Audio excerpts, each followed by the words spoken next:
Hello दोस्तों, आप सभी का स्वागत है आज की वीडियो में। आज की वीडियो में बात करेंगे जो कि मैं आपको पर्यावरण अध्ययन यानी कि ईवीएस करवा रहा था, जो कि आपके आने वाले सीटेट 2020 के लिए मोस्ट इंपॉर्टेंट होने वाले थे, जिसमें मैं आपको सिलेबस के अकॉर्डिंग एनसीईआरटी थर्ड, फोर्थ और फिफ्थ क्लास की करवा चुका था और ईवीएस के मैं शॉर्ट नोट्स मैंने आपके स्टार्ट कर रखे थे और इसका साथ ही साथ में हिंदी के भी शॉर्ट नोट्स करवा रहा था। तो काफ़ी बच्चे कह रहे थे सर पहले आप ईवीएस के करवा दीजिए फिर हिंदी करवा दीजिएगा, क्योंकि ऐसे में कन्फ्यूजन हो जाता है और कोई कोर्स कंप्लीट नहीं हो पाता है। ओके, तो चलिए पहले ईवीएस के खत्म कर लेते हैं, फिर अब हम हिंदी के कंटिन्यू करेंगे। तो आज हमारा ईवीएस का लेक्चर नंबर, क्लास नंबर कौन सी है? तो 7th लेक्चर यानी कि 7th क्लास है। इससे पहले मैं आपकी 6 क्लास ले चुका हूं, अगर आपने वीडियोस देखी होंगी अलग अलग टॉपिक्स की तो आपको पता होगा, और उससे रिलेटेड मैंने आपको फीडबैक के लिए इंपॉर्टेंट क्वेश्चंस भी करवाए थे। ओके, तो उसी से रिलेटेड आज हम अपना नेक्स्ट टॉपिक 7वां करेंगे, जो कि टाइप ऑफ हाउसेस यानी कि घर कितने प्रकार के हो सकते हैं। हमारे भारत के विविध राज्यों में अलग अलग प्रकार के घर देखने को मिलते हैं, उनके बारे में। क्यों? क्योंकि ये टॉपिक काफ़ी बच्चे बोल रहे थे कि सर ये वाला टॉपिक करवा दीजिए, एक विभिन्न प्रकार के घर और एक मैप वाला और एक नित्य वाला। ये 3 इंपॉर्टेंट चैप्टर हैं जो कि बार बार बच्चे बोल रहे थे, जिसमें से आज हम कवर करेंगे विभिन्न प्रकार के जो घर होते हैं अलग अलग भारत राज्यों में, उसके बारे में। ओके, तो नोटबुक निकालिए और आज की डेट डालिए, लिख लीजिए लेक्चर नंबर 7, लेक्चर नेम घरों के प्रकार, टाइप ऑफ हाउसेस। तो कैसे कैसे घर होते हैं हमारे भारत राज्य में, उनके बारे में हम बात करेंगे। ओके, तो चलिए एक एक करके बात कर लेते हैं। पहले हम बात कर लेते हैं असम के मकान यानी कि हाउसेज ऑफ असम, यानी कि असम में किस प्रकार के घर देखने को मिलते हैं।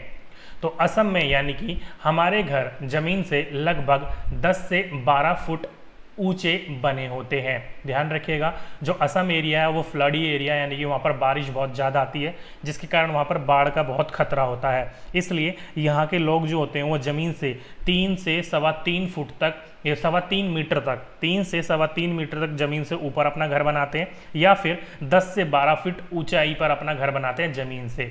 ध्यान रखिएगा, our houses are made almost 10 to 12 feets above the ground, यानी कि ज़मीन से 10 से या 12 फीट की ऊंचाई पर या 3 से 3.5 मीटर की ऊंचाई पर कुछ भी देखने को मिल जाए तो इस बात का ध्यान रखिएगा। जैसे कि आप यहाँ पर इमेज में देख रहे हो, इमेज में आपको साफ दिख रहा होगा कि ज़मीन देखो कितनी गीली पड़ी है। यहाँ पर बारिश जो होती है वो बहुत ज़्यादा होती है, इसलिए जो यहाँ के लोग होते हैं वो बांस के खंभे गाड़ लेते हैं 10 से 11 या 12 फुट के ऊंचे, और उसके ऊपर अपना प्लेटफॉर्म बनाकर उसके ऊपर अपना घर बनाते हैं। ओके, अब देखो आगे बोल रखा है कि इन्हें मजबूत बांस के खंभे पर बनाते हैं। They are made on strong bamboo pillars, जैसे कि मैंने अभी आपको बताया, देख सकते हो यहाँ पर आपके जितने भी ये पिलर्स हैं, ये पूरा का पूरा मकान ही किस चीज़ का बना होता है, वो बैम्बू से बना होता है, मतलब बांस से बना होता है। नीचे आपके बांस के पिलर खड़े करे जाते हैं और फिर उसके ऊपर प्लेटफॉर्म बनाकर यानी कि एक सतह बनाकर उसके ऊपर फिर बैम्बू से ही घर बनाया जाता है। ओके, आगे बोल रखा है यह घर अंदर से भी कैसे होते हैं, लकड़ी के ही बने होते हैं, मतलब बैम्बू के स्टिप्स जो होते हैं उनके ही काट कर अंदर बना लिया जाता है। जैसे कि आप ये देख रहे हो, इसकी जो दीवार है ना, वो आपको ऐसे देखने को लग रहा होगा कि कोई लकड़ी होगी, नहीं, बांस को बीच में से फाड़कर उसको फ्लैट करके बांस से ही ये बनाया जाता है। इसलिए जो ये घर होता है वो अंदर से भी कैसा होता है, लकड़ी का ही बना होता है। The inside of our house are all also made of wood, यानी कि अंदर से भी जो घर होता है वो लकड़ी का ही बना होता है।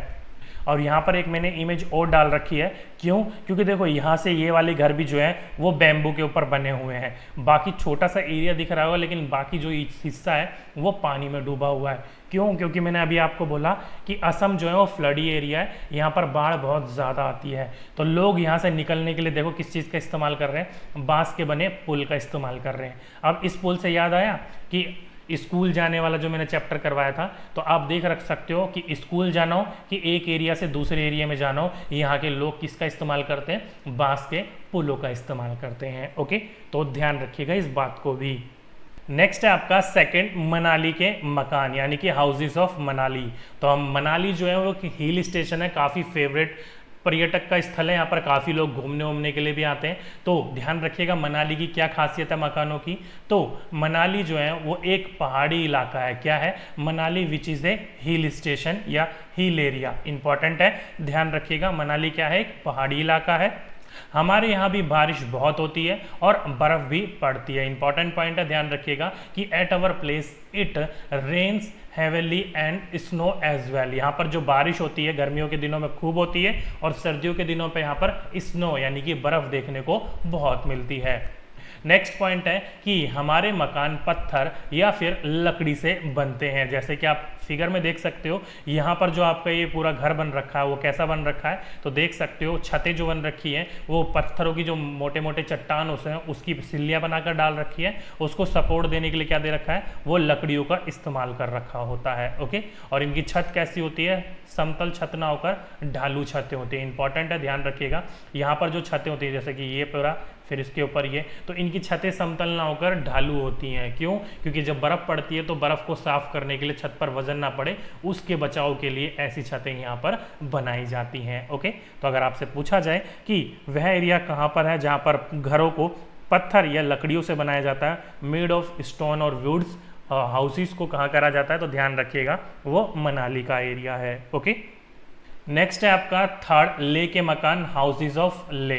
यहाँ पर इसके आगे लिख लीजिएगा इंपॉर्टेंट, वो भी कौन सा, मोस्ट वाला। क्यों? क्योंकि ले के मकानों से आपके बहुत ज़्यादा क्वेश्चंस काफ़ी बार देखने को मिले हैं। ले वाला क्वेश्चन तो ये लगा लो कि रिपीट हो चुका है कई बार, 2015, 16, 17, 20, 17 में तो आपका एग्जाम नहीं हुआ था, 15, 16 में बहुत बार ये रिपीट हुआ है। ओके, जो कल मैं आपको इंपॉर्टेंट क्वेश्चंस करवाऊंगा उसमें देखिएगा ये क्वेश्चन काफ़ी बार अलग अलग तरीके से पूछा गया है। चलिए, ले के मकानों की क्या खासियत है देख लेते हैं। पहला पॉइंट है कि ले में मकान के नीचे की मंजिल में खिड़की नहीं होती है। इंपॉर्टेंट पॉइंट है, ध्यान रखिएगा। The floor below the houses in Leh does not have a window, यानी कि जो ले के मकान होते हैं देख सकते हो नीचे एंट्री के लिए आपका गेट होता है, लेकिन इसकी जो विंडोज होती हैं वो सेकंड फ्लोर या थर्ड फ्लोर पर देखने को मिलती है। नीचे वाले मंजिल पर किसी भी प्रकार की कोई विंडो देखने को नहीं मिलती है। ओके, ऐसा क्यों होता है आगे चलेंगे, आपको अभी पता चल जाएगा। बस इतना भी ध्यान रखिएगा, जो ले लद्दाख में मकान होते हैं वहाँ के मकानों पर जो नीचे मंजिल होता है, फर्स्ट फ्लोर होता है, वहाँ पर किसी भी प्रकार की कोई खिड़की नहीं रखते हैं वो। नेक्स्ट है आपके छत को मजबूत करने हेतु पेड़ों के मोटे मोटे तने इस्तेमाल किए जाते हैं। इंपॉर्टेंट है, ध्यान रखिएगा।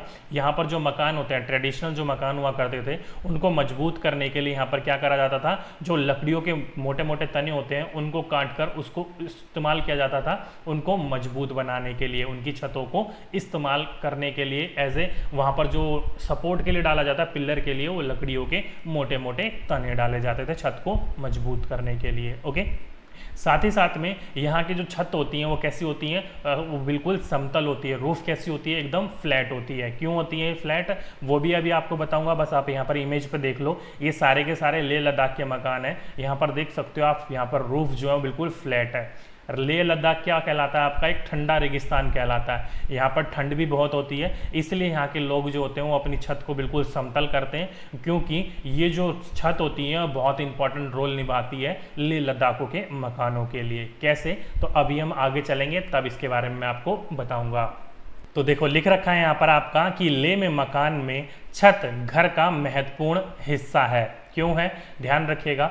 यहाँ गर्मियों में फल सब्जियां सुखा ली जाती हैं क्योंकि ठंडों में यह नहीं मिलती है। जैसे कि आप इमेज में देख रहे हो, यहाँ पर लेह लद्दाख के ट्रेडिशनल में कुछ औरतें बैठी हुई हैं और वो अपने गर्मियों के दिनों में छत पर जो भी उनकी सब्जियां होती हैं उनको क्या कर लेती हैं, ड्राई कर लेती हैं, सुखा लेती हैं, क्योंकि सर्दियों में जो ये सब्जियां होती हैं ना ही उगती हैं और ना ही मिल पाती हैं। यहाँ पर इतनी ज़्यादा ठंड होती है, जिसके कारण यहाँ के लोग गर्मियों में सारी चीज़ों को, सब्जियों को, फल फ्रूट को सुखा लेते हैं और उनको सर्दियों के दिनों में इस्तेमाल करते हैं।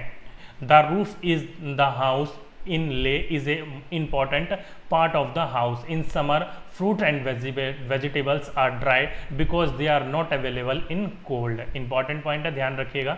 सर्दियों के दिनों में सारी की सारी चीज़ें नहीं मिलती है, जिसके कारण ये सारी की सारी चीज़ें जो सब्जियां होती हैं, फल होते हैं, उनको ये गर्मियों में सुखा लेते हैं और सर्दियों में इसका इस्तेमाल करते हैं। ओके, नेक्स्ट पॉइंट है, लेह में लोग सर्दियों में नीचे की मंजिल पर रहते हैं। अभी मैंने आपको बोला था कि लेह के जो मकान होते हैं वो नीचे की मंजिल में कोई भी खिड़की नहीं होती है। क्यों? क्योंकि लेह में जो सर्दियों के दिन होते हैं वो बहुत ठंडे होते हैं, नेगेटिव में यहाँ पर टेम्परेचर चला जाता है 30-40। ओके, तो इसलिए यहाँ के लोग जो होते हैं वो नीचे वाली मंजिलों पर रहते हैं सर्दियों से बचने के लिए। और यहाँ की जो मोटी मोटी दीवारें होती हैं, लकड़ी के फर्श होते हैं और लकड़ी की जो छत होती है वो ठंड से इनको क्या करती है, बचाती है। और ध्यान रखिएगा, और ये नीचे वाली मंजिल पर ही अपने जो पशु होते हैं, मवेशी होते हैं, उनको रखते हैं और उन्हीं के साथ ये सर्दियों के दिनों में नीचे रहते हैं ताकि मवेशियों से भी इनको गर्मी मिल सके। ओके, तो अब आपको पता चल गया यहाँ की छत क्यों इंपॉर्टेंट है और नीचे वाली मंजिल पर क्यों खिड़की ये नहीं रखते हैं। ओके, इंपॉर्टेंट पॉइंट है, ध्यान रखिएगा। सारे के सारे पॉइंट ले वाले मकान से आपके काफ़ी क्वेश्चंस पूछे जा चुके हैं। चलिए नेक्स्ट पे चलते हैं, फोर्थ राजस्थान के मकान। ये भी इंपॉर्टेंट है, हाउसेज ऑफ राजस्थान, क्योंकि यहाँ से भी आपके काफ़ी इंपॉर्टेंट क्वेश्चंस पूछे जाते हैं। क्या है यहाँ की खासियत? तो हमारे यहाँ बारिश बहुत कम होती है। क्यों? क्योंकि राजस्थान क्या है, एक रेगिस्तानी इलाका है और खूब गर्मी पड़ती है। रेगिस्तानी इलाका होने के चक्कर में यहाँ पर जो गर्मियाँ होती हैं वो काफ़ी होती है। इसलिए कहा है यहाँ पर कि rainfall is very scarce in the your area and it is very hot too, यानी कि यहाँ का जो एरिया है यहाँ पर बारिश जो होती है वो बहुत कम होती है और यहाँ पर जो गर्मी होती है वो खूब पड़ती है। इसलिए यहाँ के जो लोग होते हैं, यानी कि हम लोग मिट्टी के घरों में रहते हैं। इंपॉर्टेंट है, ध्यान रखिएगा कैसे रहते हैं। मड हाउसेज में रहते हैं, जैसे कि आप फिगर में देख सकते हो इनका घर कैसा है, मिट्टी का बना हुआ है। कहीं पर भी देख लो आप, इनके जो ट्रेडिशनल मकान होते हैं, जो राजस्थान के ट्रेडिशनल मकान होते हैं, ट्रेडिशनल हाउसेज होते हैं, वो कैसे बने होते हैं, वो मिट्टी के घर बने होते हैं। मोटी मोटी दीवारें होती हैं इनकी, ताकि ये गर्मी से बच सके। मिट्टी जो है ठंडक इनको देती है। ओके, नेक्स्ट पॉइंट देखो क्या बोल रखा है, घरों की दीवार बहुत मोटी होती है।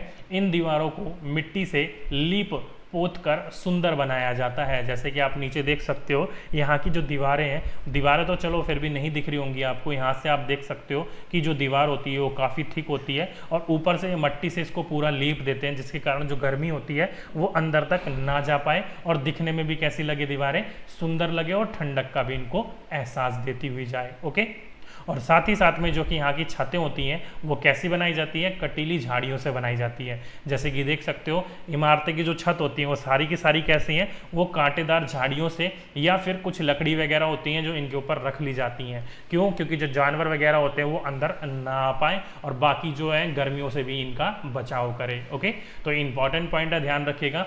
छतें कटीली झाड़ियों से होती हैं, दीवारें मोटी मोटी बनाई जाती हैं और उनको मिट्टी के द्वारा लीप पोत कर सुंदर किया जाता है। ओके, ऐसे लोग कहाँ रहते हैं? तो राजस्थान में रहते हैं। इंपॉर्टेंट पॉइंट है, काफ़ी बार पूछा जा चुका है, तो ध्यान रखिएगा राजस्थान के घरों की खासियत। नेक्स्ट है फिफ्थ, कश्मीर के मकान, यानी कि हाउसेज ऑफ कश्मीर। अब कश्मीर में कैसे मकान देखने को मिलते हैं, तो ध्यान रखिएगा, कश्मीर में शिकारा घूमने हेतु, जैसे कि आप ये देख रहे हो, ये क्या है, एक छोटी बोट है जिसको कश्मीर में क्या कहा जाता है, शिकारा कहा जाता है। ओके, इंपॉर्टेंट है, ध्यान रखिएगा। टूरिस्ट वगैरह के लिए इस्तेमाल किया जाता है, एज ए 2-3 पर्सनों के लिए इनफ होता है ये। ओके, तो ध्यान रखिएगा शिकारा कहाँ पर इस्तेमाल किया जाता है, तो शिकारा एक छोटी बोट, जैसे कि ये बोट जो देख रहे हो, ये छोटी बोट को कश्मीर में शिकारा कहा जाता है। और साथ ही साथ में हाउस बोट टूरिस्ट हेतु प्रयोग में आती है या प्रयोग होती है। जैसे कि आप ये देख रहे हो, यहाँ पर जो आपके जो बोट वगैरह होते हैं, यानी कि ये शिकारा जो होती है वो घूमने के लिए होती है और यहाँ पर टूरिस्ट वगैरह के लिए जो रहने के लिए इस्तेमाल किया जाता है, वो लेक में आपके ऐसे हाउस बोट खड़े रहते हैं, उनके अंदर टूरिस्ट को मकान या फिर रूम रेंट दिया जाता है। ओके, तो अगर आपसे पूछा जाए कि हाउस बोट जो होते हैं वो टूरिस्ट के लिए कहाँ पर इस्तेमाल होते हैं, ट्रैवलर्स के लिए कहाँ पर इस्तेमाल होते हैं, तो ध्यान रखिएगा वो कश्मीर में इस्तेमाल होते हैं। ओके, नेक्स्ट पॉइंट है कि हाउस बोट 80 फीट यानी कि 80 फुट लंबाई व 8 से 9 फुट चौड़ाई के होते हैं। जैसे कि आप ये देख रहे हो, लंबी कितनी है और ये चौड़ी कितनी है। तो अगर आपसे पूछा जाए कि इसकी लंबाई कितनी होती है, तो 80 फुट तक लंबी देखने को मिल सकती है और 8 से 9 फुट चौड़ी देखने को मिल सकती है। इंपॉर्टेंट पॉइंट है, ध्यान रखिएगा इस पॉइंट को। साथ ही साथ में डल लेक व झेलम नदी, ये दोनों की दोनों कहाँ पर है, श्रीनगर में है। और ये हाउस बोट जो है वो अधिकतर कहाँ पर देखने को मिलेगी, आपको डल लेक में ही देखने को मिलेगी। ओके, तो ध्यान रखिएगा, both Dal lake and Jhelum rivers are in a Srinagar. अगर आपसे पूछा जाए, जैसे कि एनसीईआरटी 3rd क्लास की 17 चैप्टर को आप पढ़ोगे, तो आपको वहाँ पर एक चैप्टर दे रखा है ऐसे भी होते हैं घर, तो वहाँ पर आपको ये पॉइंट देखने को मिलेगा। डल लेक और झेलम नदी जो है वो कहाँ पर है, दोनों वो श्रीनगर में है। इंपॉर्टेंट पॉइंट है, ध्यान रखिएगा। नेक्स्ट पॉइंट है हाउस बोट में खास डिजाइन बना होता है। इंपॉर्टेंट पॉइंट है, ध्यान रखिएगा, जिसे कश्मीर के लोग क्या कहते हैं तो क्या बोलते हैं, खत्म बंद कहते हैं। इंपॉर्टेंट पॉइंट है, ध्यान रखिएगा। जैसे कि आप ये देख रहे हो हाउस बोट, ये पूरा का पूरा हाउस बोट है। यहाँ पर आप देखो अलग अलग प्रकार के डिजाइन बने होते हैं, बाहर भी और अंदर भी। वहाँ के लोग इसको क्या बोलते हैं तो खत्म बंद कहते हैं। इंपॉर्टेंट है, ध्यान रखिएगा कि house boat has a special design is called खत्म बंद। ओके, वहाँ के लोग जो बोलते हैं इसको क्या बोलते हैं, वो खत्म बंद बोलते हैं। नेक्स्ट पॉइंट है कश्मीर में मकान की खिड़कियां बाहर की ओर उभरी होती हैं, इन्हें क्या कहते हैं तो डब कहते हैं। जैसे कि आप ये देख रहे हो कश्मीर की एक खिड़की का ट्रेडिशनल मकान का एक एग्जांपल है आपके सामने। तो देखो मकान की जो दीवारें हैं वो इस तरफ है फ्लैट, फिर खिड़कियां जो हैं वो इस तरफ को, फिर इस तरफ को, फिर इस तरफ को, फिर वो पीछे की तरफ को जाकर फिर दीवार के साथ मिल जाती हैं। तो ये बाहर की तरफ खिड़कियां निकाली होती हैं। इस खिड़कियों को ऐसा क्यों निकाला जाता है तो एज ए अट्रैक्शन के लिए और सर्दियों में बर्फ से बचाव के लिए, और साथ ही साथ में वहाँ के लोग इसको क्या कहते हैं तो डब कहते हैं। इस कॉल्ड क्या कहते हैं डब। तो ध्यान रखिएगा इस पॉइंट को, ये सारे के सारी विशेषताएं कहाँ की है, कश्मीर के हाउस बोट, शिकारा और वहाँ के मकानों की है। काफ़ी बार पूछा जा चुका है, ध्यान रखिएगा इस बात को।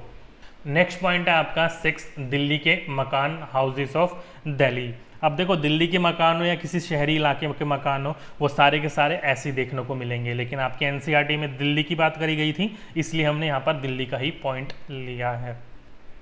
तो पहला पॉइंट है आपका दिल्ली भारत की राजधानी है। इंपॉर्टेंट पॉइंट है, ध्यान रखिएगा, Delhi is the capital of India. ये तो नॉर्मल बात है, सभी को पता होगी, लेकिन साथ ही साथ में दिल्ली में ऊंची ऊंची इमारतें व ऊंचे मकान होते हैं। यानी कि जो दिल्ली है वहाँ के घर कैसे होते हैं, high buildings and high houses होते हैं दिल्ली के अंदर। जैसे कि आप फिगर में देख रहे हो वो आपकी कैसे होती हैं, बहुमंजिले इमारतें होती हैं। ये नाम बिल्कुल शुद्ध हिंदी ऐसे आपका एनसीईआरटी में इस्तेमाल किया गया है। वो बहुमंजिले इमारतें कहाँ होती है तो दिल्ली में होती है। वैसे देखा जाए तो शहरी इलाके जैसे कि मुंबई, कलकत्ता, यहाँ पर भी आपको बहुमंजिले इमारतें देखने को मिलेगी, लेकिन वो भारत की राजधानी नहीं है। ओके, तो ये कुछ पॉइंट आपके दे रखे थे एनसीईआरटी बुक्स में दिल्ली के लिए, तो मैंने आपको यहाँ पर दिल्ली ही शो करा है, लेकिन ध्यान रखिएगा शहरी इलाकों में मकान आपको ऐसे ही देखने को मिलेंगे। नेक्स्ट है आपका 7th, बकरवाल लोगों के मकान, यानी कि हाउसेज ऑफ बकरवाल पीपल्स। यानी कि जो बकरवाल होते हैं वो एक जनजाति है जो कि कहाँ पर देखने को मिलती है, कश्मीर साइड में देखने को मिलती है। यहाँ के लोगों के मकान कैसे होते हैं तो ध्यान रखिएगा, बकरवाल लोग लकड़ी व मिट्टी के घरों में रहते हैं। इंपॉर्टेंट है, ध्यान रखिएगा, Bakarwal peoples live in a wooden and mud houses. जैसे कि आप ये देख रहे हो वो सीन भी आप देख सकते हो पहाड़ के हिसाब से, कहाँ के हैं, कश्मीर के हैं। तो ये घर कैसे होते हैं, लकड़ी के और मड के यानी कि मिट्टी के बने होते हैं। यहाँ पर आपके ऐसे घर किसके होते हैं तो बकरवाल लोगों के मकान ऐसे होते हैं। इनकी ऐसी क्या खासियत है तो ध्यान रखिएगा, ये बकरियां चराते हैं। जैसे कि आप ये फिगर में देख रहे हो, बकरवाल लोग, इनका नाम ही तभी पड़ा है, क्यों, क्योंकि ये बकरियों को पालते हैं और बकरियों को चराते हैं। ओके, इंपॉर्टेंट है, एनसीईआरटी बुक्स में नहीं है, हल्का सा इसका हिंट दे रखा था, इसलिए मैंने आपको यहाँ पर ये दे दिया। इंपॉर्टेंट क्वेश्चन है, देखने को आपको मिल सकता है आपके एग्जाम में। ओके, तो ध्यान रखिएगा बकरवाल लोगों के घर की खासियत, और साथ ही साथ में ये क्या काम करते हैं तो बकरी चराने का कार्य करते हैं। चलिए, वो तो बात होगी आपके इंपॉर्टेंट घरों के प्रकार। अब बात कर लेते हैं महत्वपूर्ण बिंदु, इंपॉर्टेंट पॉइंट्स के बारे में, जहां से आपके डायरेक्टली इंपॉर्टेंट क्वेश्चंस देखने को मिलते हैं आपके एग्जाम में।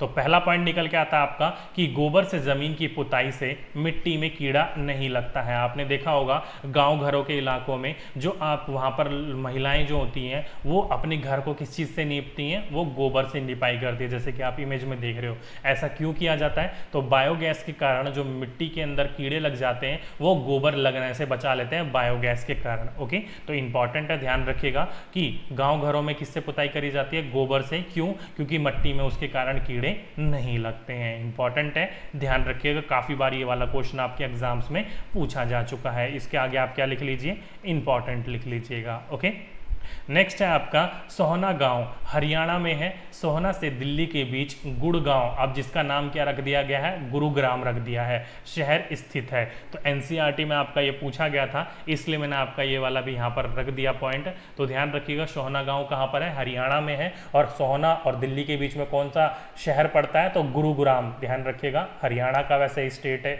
हरियाणा का आपका ये एरिया है, तो ध्यान रखिएगा गुरुग्राम, जिसका ओल्ड नेम क्या था, गुड़गांव था। इंपॉर्टेंट है, जो कि कहां पर है आपका, सोहाना और दिल्ली के बीच में स्थित है। नेक्स्ट पॉइंट है आपका डेरा गाजी खां, ये कहाँ पर है तो ध्यान रखिएगा पाकिस्तान में है ये भी आपके एनसीईआरटी में दिया गया था, इसलिए मैंने आपका यहाँ पर रख दिया। और एक बार ये क्वेश्चन पूछा भी गया है कि डेरा गाजी खां कहाँ पर है, तो ध्यान रखिएगा ये पाकिस्तान में है।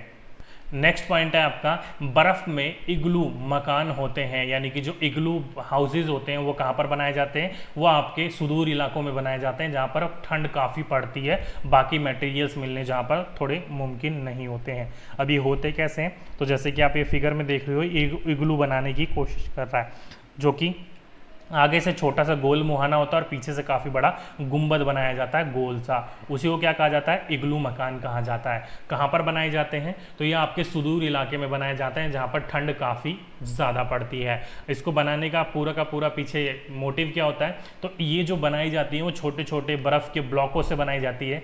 इस ब्लॉकों के बीच में जो हवा फंसी रहती है, वो हवा जो होती है वो अंदर की गर्मी को बाहर आने से रोकती है। ध्यान रखिएगा, बर्फ़ का मकान बनाया तो अंदर से ठंडा नहीं, अंदर से गर्म होता है। जो अंदर गर्म होती है हवाएं, उसको बाहर आने से ये ईंटें जो होती हैं, ब्लॉक्स जो होती हैं, इनके बीच में जो हवा होती है वो रोकती है उनको बाहर आने से। ओके, जैसे कि आप यहाँ पर ये फिगर में देख रहे हो, ये फिगर कहाँ का है, तो मनाली भी एक बर्फ वाला एरिया है। वहाँ पर एज ए टूरिस्ट अट्रैक्शन के लिए, वहाँ पर टूरिस्टों को रोकने के लिए इग्लू के मकान अब बनाने को, यानी कि एक तरीके से बोल सकते हैं रिसोर्ट या फिर रूम रेंट पर मिलते हैं। ओके, लेकिन इग्लू जो होते हैं वो कहाँ पर मिलते हैं, बनाए जाते हैं तो सुदूर इलाके में, जहाँ पर 24 महीने, जैसे कि 24 घंटे 12 महीने आप बोल सकते हो जिसे, वो क्या होते हैं, पूरे के पूरे बर्फ ही बर्फ पड़ी रहती है। तो उस इलाके में आपके इग्लू मकान देखने को मिलते हैं। क्या खासियत है वो भी मैंने आपको बता दिया, क्यों बनाए जाते हैं और गर्मी अंदर कैसे रोक के रखता है वो भी बता दिया।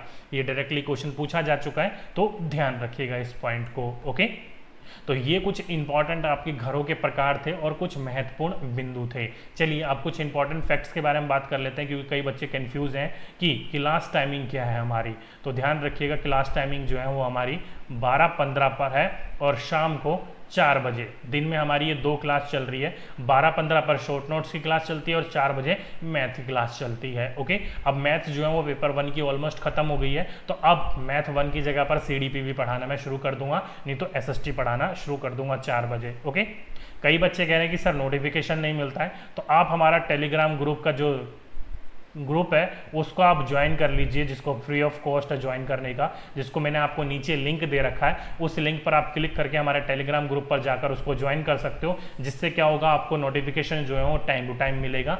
कई बार आपको नोटिफिकेशन जो नहीं मिल पाता है। ओके, और साथ ही साथ में वहाँ पर हमारी एप्लीकेशन DK अकेडमी का लिंक भी है, तो वहाँ पर जाकर आप उस एप्लीकेशन को भी डाउनलोड कर लीजिए, जहाँ पर आपको लेटेस्ट क्विज देखने को मिलते रहते हैं, जहाँ पर आप अपना कोई भी PDF लेना चाहते हो PDF ले सकते हो, कोई लेक्चर छूट गया तो वहाँ से आप लेक्चर देख सकते हो, सारी की सारी चीज़ें आपको वहाँ पर मिल जाएंगी। ओके, इंपॉर्टेंट है, ध्यान रखिएगा। अगर अब तक आप ज्वाइन नहीं हुए तो जल्दी से ज्वाइन कर लीजिएगा। एप्लीकेशन का नाम DK अकेडमी है, टेलीग्राम ग्रुप का नाम DK गुप्ता है। ओके, दोनों का नाम ध्यान रखिएगा, टेलीग्राम ग्रुप का नाम हमने DK गुप्ता रखा है और एप्लीकेशन का नाम हमने DK अकेडमी रखा है। ओके, दोनों का लिंक हमने नीचे दे रखा है, जल्दी से जाकर ज्वाइन जरूर कर लीजिएगा। और साथ ही साथ में जैसे कि मैं बोलता हूं कि मेरे द्वारा पढ़ाया अगर आपको अच्छा लगता है तो नीचे जाके वीडियो को लाइक जरूर कीजिएगा और साथ ही साथ में वीडियो को दोस्तों के साथ शेयर जरूर कीजिएगा, ताकि हमें भी मोटिवेशन मिले और आपको और अच्छे से अच्छे हम वीडियो देते रहें। ओके, तो दोस्तों आज की वीडियो में बस इतना ही, आपसे फिर मुलाकात होगी नेक्स्ट वीडियो में। जब तक के लिए जय हिंद,